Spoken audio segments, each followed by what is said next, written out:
Hey there! Welcome to English by Movie. Learn English with passion and heartfelt vibes.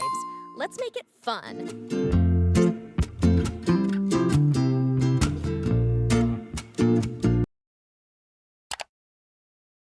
Come on, she's a person. You can do Oh, it. please, could she be more out of my league? Ross, back me up here. He can never get a woman like that in a million years. Thank you, buddy. But you know, you always see these really beautiful women with these really nothing guys. You could be one of those guys. Person, you can do it. Oh, please, could she be more out of my league? Ross, back me up here. He can Out of my league. Out of my league is a very common idiom used when you feel someone is too good for you, whether in terms of attractiveness, skill, or social status. It's a humble way of expressing that you don't think you have a chance with them. It's perfect for describing those moments of self-doubt we all feel sometimes. I wanted to apply for the director position, but with my limited experience, I felt it was way out of my league. It shows a situation where someone feels they are not qualified or good enough for a particular opportunity. Back me up. To back me up is to provide support or help to someone, often by confirming what they are saying or by being ready to assist if needed. It's like asking someone to be your ally in a situation. You can use it in both casual chats and more serious professional settings. If the client doubts our project timeline, I need you to back me up with the data we prepared. It describes a request for support and confirmation in a professional context. Out of my league. Out of my league is a very common idiom used when you feel someone is too good for you, whether in terms of attractiveness, skill, or social status. It's a humble way of expressing that you don't think you have a chance with them. It's perfect for describing those moments of self-doubt we all feel sometimes. I wanted to apply for the director position, but with my limited experience, I felt it was way out of my league. It shows a situation where someone feels they are not qualified or good enough for a particular opportunity. Back me up. To back me up is to provide support or help to someone, often by confirming what they are saying or by being ready to assist if needed. It's like asking someone to be your ally in a situation. You can use it in both casual chats and more serious professional settings. If the client doubts our project timeline, I need you to back me up with the data we prepared.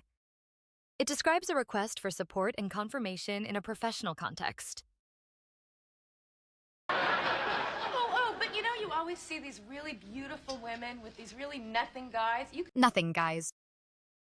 Calling someone a nothing guy is a colloquial and somewhat dismissive way to describe a man who seems unremarkable, average, or unimpressive, especially in comparison to his attractive partner.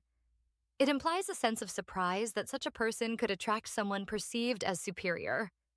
It's informal and judgmental. She's a famous actress, but she ended up marrying some nothing guy from her hometown. It expresses surprise or mild disapproval about a celebrity choosing a seemingly ordinary partner.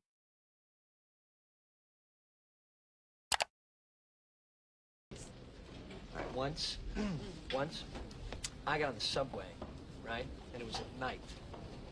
And I rode it all the way to Brooklyn. Just for the hell of it.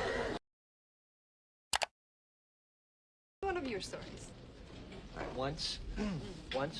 All right, once. Starting a story with all right once sets a very casual conversational tone. The all right acts as a filler phrase to grab the listener's attention and signal that a story is about to begin. It's less formal than let me tell you a story and makes the narrative feel more spontaneous and friendly, as if you're sharing an anecdote with close friends. All right, once my friend and I tried to bake a cake without a recipe. It was a complete disaster. This shows how the phrase is used to kick off a lighthearted personal story. Just for the hell of it. For the hell of it. The idiom for the hell of it is a very informal way to say you're doing something for no particular reason, just for fun or out of boredom. It implies a spontaneous, sometimes reckless decision. While it contains the word hell, it's generally used for minor, harmless actions and not considered strong profanity in most contexts. We had no destination in mind. We just started driving, just for the hell of it. It perfectly captures the idea of doing something spontaneously and without a specific goal.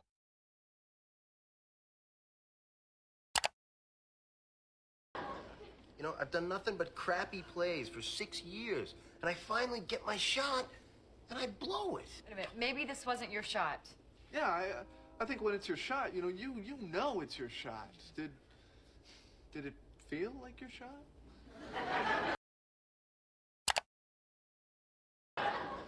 You know, I've done nothing but crappy plays for 6 years. Crappy.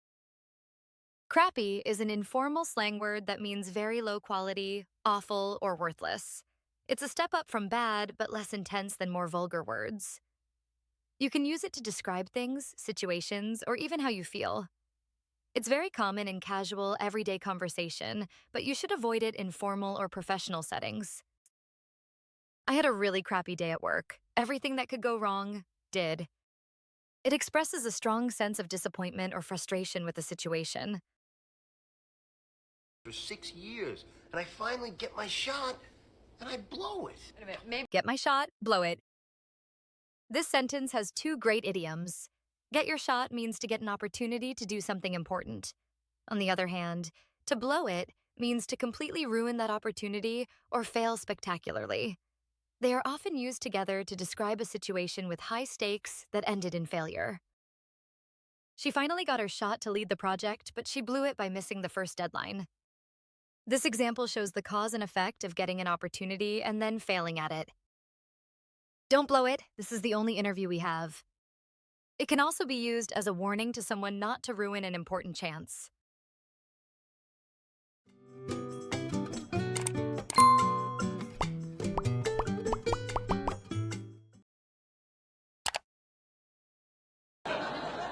Can't believe you tried to move the green ottoman. Thank God you didn't try to fan out the magazines. I mean, she'll scratch your eyes right out. Guys, I am not that bad. Yeah, you are, Monica. Thank God you didn't try to fan out the magazines. I mean, she'll scratch your... Fan out the magazines. To fan out something, like magazines or playing cards, means to spread them out in the shape of a fan so that a part of each one is visible. In this context, it refers to a very specific, neat way of arranging things that someone who is extremely organized, like Monica, would do. It's a great visual phrase. The designer would fan out the color swatches on the table so the client could see all the options at once. It describes the practical action of spreading items for easy viewing. Fan out the magazines. I mean, she'll scratch your eyes right out. Scratch your eyes out. The phrase, scratch your eyes out, is a dramatic and hyperbolic way to say someone will be extremely angry. It's not meant to be taken literally, of course.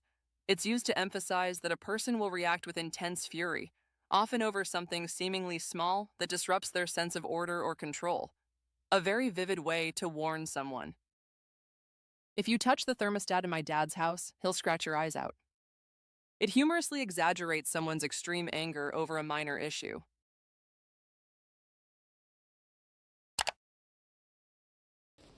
It's like I'm two guys, you know? I mean, one guy's saying, shut up, this is great. But there's this other guy. Actually, it's the guy who wells up every time the Grinch's heart grows 3 sizes and breaks that measuring device. And he's saying, you know, this is too hard. Get out, get out. It's like I'm two guys, you know? I mean, one guy's saying, shut up, this is great. Shut up. While shut up can be a rude command to be quiet, its meaning here is completely different. In an informal context, it's often used to express disbelief, excitement, or amazement. Chandler is saying one part of him can't believe his luck. The tone is key. It's not angry, but amazed. You won the lottery? Shut up. I don't believe it. It's used here as an exclamation of pure shock and disbelief, not a command. Actually, it's the guy who wells up every time the Grinch's heart grows 3 sizes and breaks... Wells up. When emotions or tears well up, it means they are rising to the surface and are about to overflow. It's most often used for tears, meaning someone is about to cry. Chandler is saying this other guy inside him is very emotional and sensitive. It creates a powerful image of feelings that are difficult to control. Watching the soldier's reunion with his family, I could feel the tears start to well up. It describes the physical sensation of being on the verge of crying due to a powerful emotion. The Grinch's heart. This is a reference to the classic children's book How the Grinch Stole Christmas by Dr. Seuss. The Grinch is a cynical character whose heart is 2 sizes too small.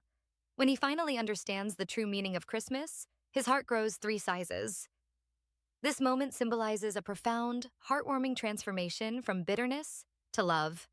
It's a classic pop culture symbol for someone having a sudden, powerful emotional change. He used to hate celebrating birthdays, but after his daughter was born, it was like his Grinch heart grew 3 sizes.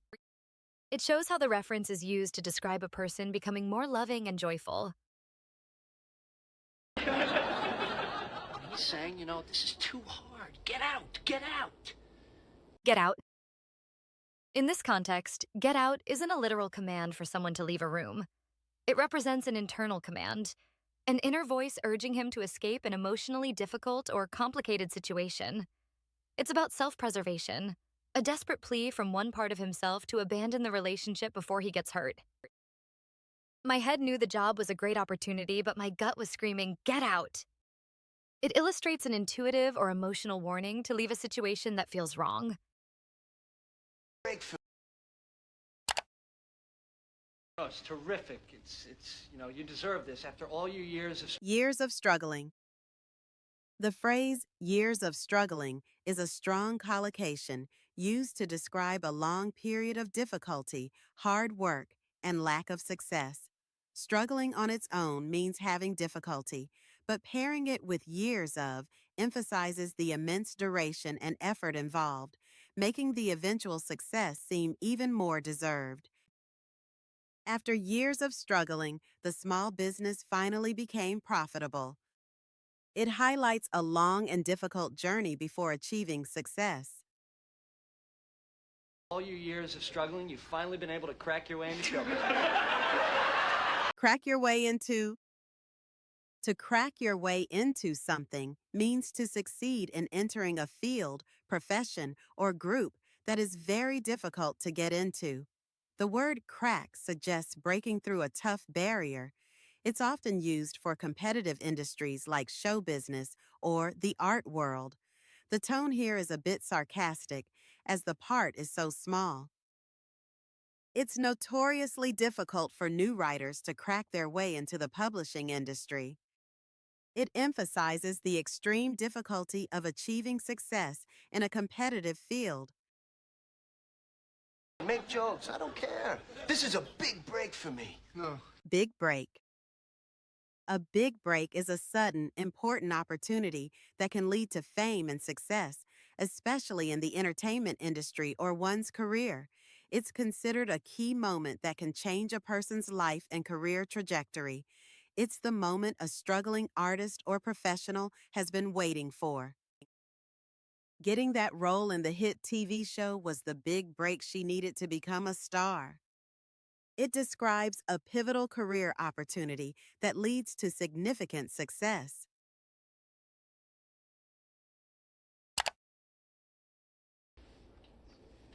Uh-huh.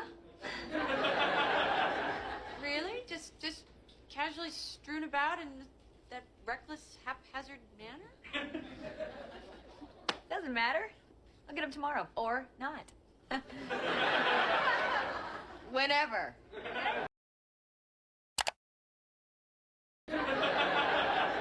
Really? Just casually strewn about in that... Casually strewn about. Strewn about means scattered untidily over a surface or area.